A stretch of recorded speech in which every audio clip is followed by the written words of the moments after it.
Hello, Crystal Leonardi here from Bowerbird Publishing, and this week I am going to be sharing with you this fantastic book called Rose Red by J.B. Thomas, a local author right here in Falmouth, Queensland.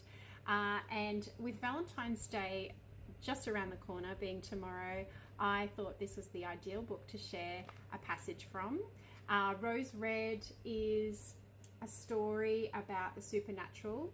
It is the story of a love triangle, and I love it. I absolutely love it. JB Thomas will be at our book launch, our Books and Beers event this Saturday, 3 p.m. in Gelatin Hotel.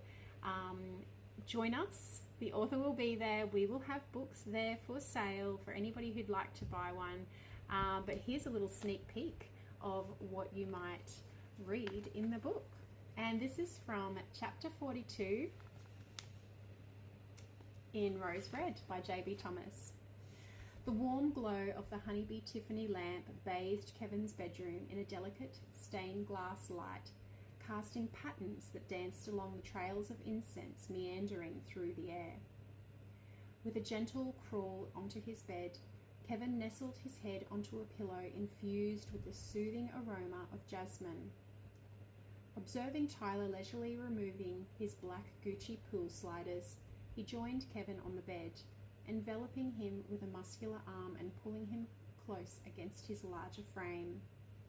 A rush of warm breath playfully caressed Kevin's neck, eliciting a smile from within.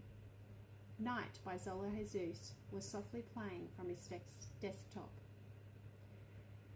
Mrs. Davenport had revoked Michael's invitation with a ritual, and by having Kevin say, "Nothing unholy may enter this home, for a God resides within."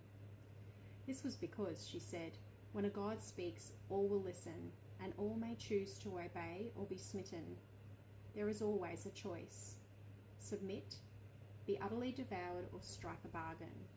I am never going to be like that. I will do things myself. He could smell the bigger teen's cologne, lemon and cedar. His eyes followed the amber trail of incense smoke as it snaked its way through the air towards where they both lay. It smelled so much better than how he remembered. The sticks were handmade by Mrs. Davenport from juniper and cedarwood, and the smoke somehow smelled sweeter than ever. Prayer. It was the scent of delicious prayer. It was the scent of Tyler's prayer. Tyler had lit the incense stick and placed it upright in the bronze burner. The jock had stood there for a few moments gazing at the smoke as it rose into the air. Kevin held back the tears in his eyes and rolled over so he could gaze into the jock's robin egg blue eyes. A large hand brushed through his golden locks and cradled the back of his head. Tyler's eyes were drinking him in. "Are you okay?" Tyler asked him. Half of his handsome face lit, the other in dark shadows. Kevin nodded his head. It was a lie. He wasn't okay. Just by being here, he could end everything. He could end his mother. He could end Tyler. He could end this beautiful heart that had earned his forgiveness. He could see his own violet eyes glowing back at him from Tyler's dark pupils. "Thank you for staying here with me," he whispered. Tyler pulled him closer and gently squeezed. He smiled against the jock's broad chest. He was going to do everything in his power to protect those he loved. Looking up into Tyler's eyes once more, the athlete moved in closer and kissed him full on the lips. The air was charged with their mutual desire.